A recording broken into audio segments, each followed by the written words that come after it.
PC, Plastic Eric here, Plastic Soundwave Cult, here with a Christmassy collection connection. A game that's just an excuse to talk about music. It's a game I play with my brother Bryce over on Good Show Ponsonby. Every Monday I make a video about a record in my collection. He finds a connection to it and does a video every Thursday. And then Monday I will do a connection off of that video. And we've been doing this for a while now.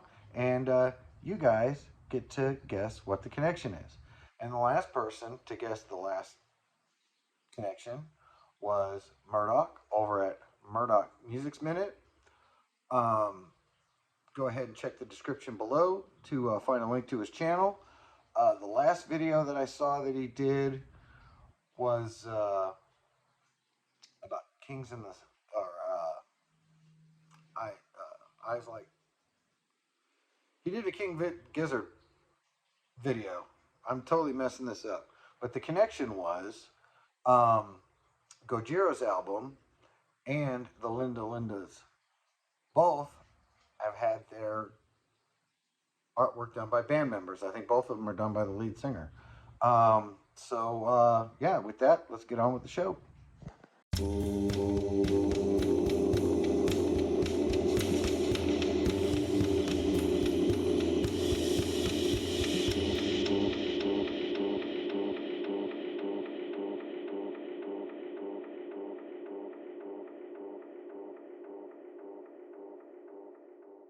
So yeah, the last thing that Bryce showed was the Lindas. I found that to be a pretty interesting album. Definitely not thrash punk, definitely more pop punk, but very listenable.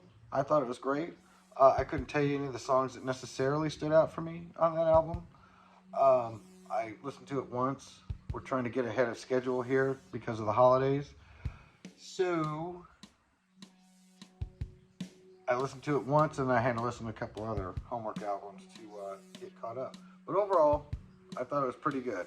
If I see it, maybe I'll pick it up, but I'd have to see it. You know, I'm not actively looking for it. And so that album, once I looked up and did a little research on it, totally made me think of this band right here, Minor Threat. Excellent, excellent punk band. These guys here,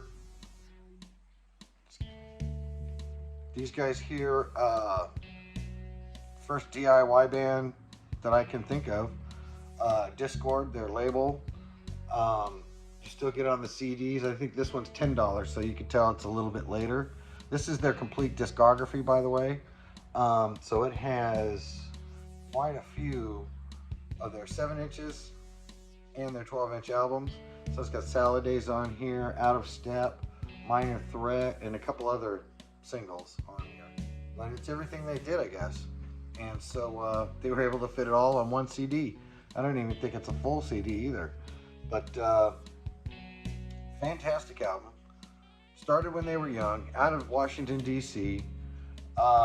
Really into the whole DIY thing, doing it yourself. Probably Ian MacKaye, which ironically I knew a guy in high school who ended up going on every class of that particular school year as Ian MacKaye, even though that wasn't his name. Like, so he was Ian MacKaye in the freshman one, Ian MacKaye in the sophomore one, Ian MacKaye in the junior one, and he couldn't get into the senior one because, you know, they do the special thing on that. But for 3 of those years, he was in there as Ian MacKaye. And that's the main singer, kind of the leader of the band. I couldn't tell you who the other guys are, to be honest. Of course, he went on to do Palehead and then later Fugazi. And may have inadvertently or inadvertently started the straight edge movement in punk, where, you know, you don't drink, you don't do drugs, you don't smoke. He mentions not having sex. I don't know if that was part of it too. That kind of adds a weird element into it for me. But yeah, very influential band. Ended up influencing a lot of bands just in a particular genre, you know, just being more and more not political, but certain political agendas like veganism and uh, not doing drugs, and almost in a way the opposite of the way I used to think of punk, like in England. They weren't necessarily straight edges, where they were like definitely very left, except for a few bands, that went right. And pretty much that's what everybody thought then, that everybody was right wing that was doing punk in those days. But basically, for the most part, when you listen to punk, especially English punk, is very political and very left. And these guys were kind of like that in some ways, but then kind of conservative in other ways. Like I said, the straight edge stuff. Um, but overall, a great, great album. I mean, you can't help but move when you listen to this one. You just do a couple elbows, even though you're not really supposed to.